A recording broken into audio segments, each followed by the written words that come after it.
go.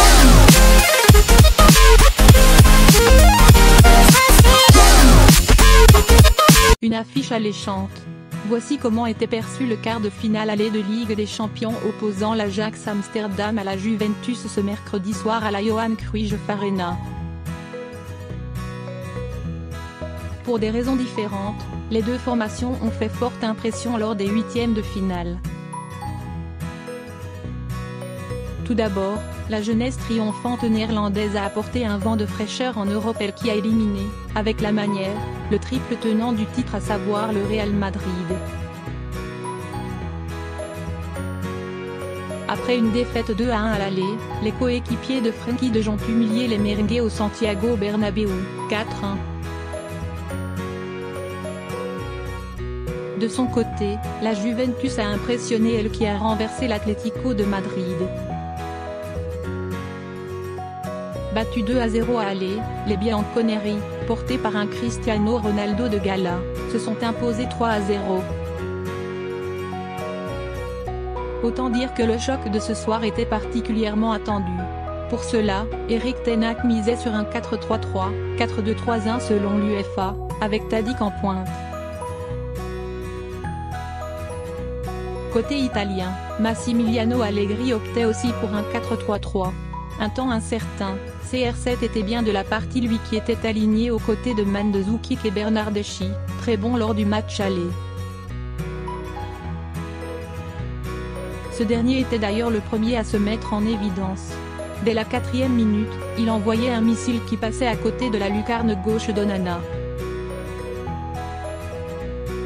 Bien en place, les Turinois mettaient une grosse pression. Mais les Néerlandais n'étaient pas impressionnés et Ziyech s'illustrait d'une frappe croisée du gauche qui filait dans le petit filet, 6e. L'Ajax commençait à mettre son jeu en place et faisait reculer le bloc italien. À la 12e, Ziyech, encore lui, créait du danger. Le Marocain s'appuyait sur Tadic avant d'enchaîner une frappe du gauche bien captée Szczęsny.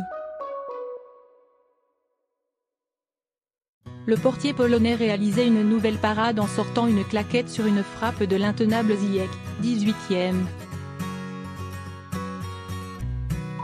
L'intensité montait d'un cran durant cette rencontre où les locaux dominaient une vieille dame qui peinait à trouver Cristiano Ronaldo, plutôt discret.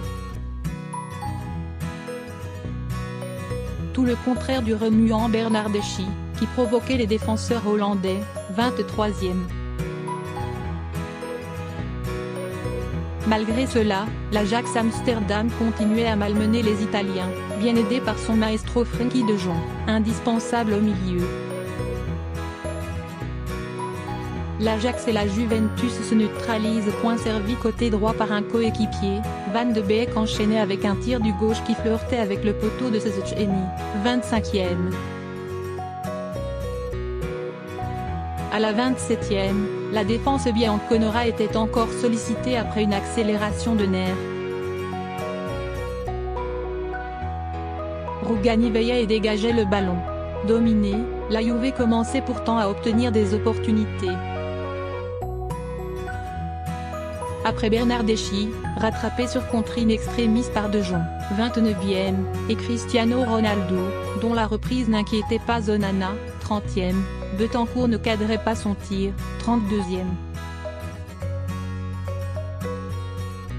Si l'Ajax poussait, les Transalpins en faisaient de même sous l'impulsion de Bernardeschi, qui n'était pas loin d'ouvrir le score à la 37e.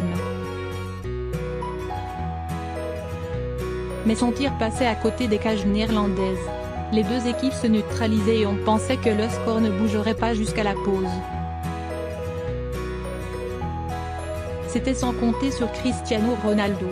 Servi parfaitement par Cancelo au point de pénalty, CR7, seul, claquait une tête imparable, 0-1, 45e. Malgré une grosse mi-temps, l'Ajax était finalement mené par la Juventus. Mais les Néerlandais n'étaient pas abattus et égalisaient dès la reprise. Suite à une perte de balle de Cancelo, Neuer faisait parler sa vitesse pour se jouer de la défense italienne avant d'enchaîner avec une frappe surpuissante, 1-1, 46e. Puis c'était au tour de Tagliafico d'envoyer un missile qui passait tout près des buts de Szczęsny, 47e. Intenable, les Hollandais mettaient le feu à une Juventus qui souffrait et perdait vite le ballon.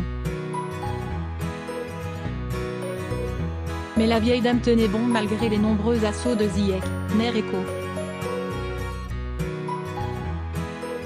Offensivement, c'était un peu plus compliqué pour les Italiens qui n'arrivaient pas à trouver CR7, bien muselés. Mais les débats finissaient par s'équilibrer de nouveau. Toutefois, l'Ajax ne lâchait pas et continuait à tenter sa chance. Ekkelenkamp était à la conclusion d'une belle action collective. Mais sa frappe n'inquiétait pas vraiment le portier turinois, solide sur sa ligne. Douglas Costa répondait dans la foulée. Après avoir accéléré et éliminé Veltman sur son côté gauche, le Brésilien résistait au retour de Ziyech et frappait fort au but. Mais son tir était repoussé par le poteau, 84e. Même si les Turinois poussaient en fin de rencontre, le score ne bougeait plus, 1-1. Les deux formations se départageront mardi prochain au Juventus Stadium.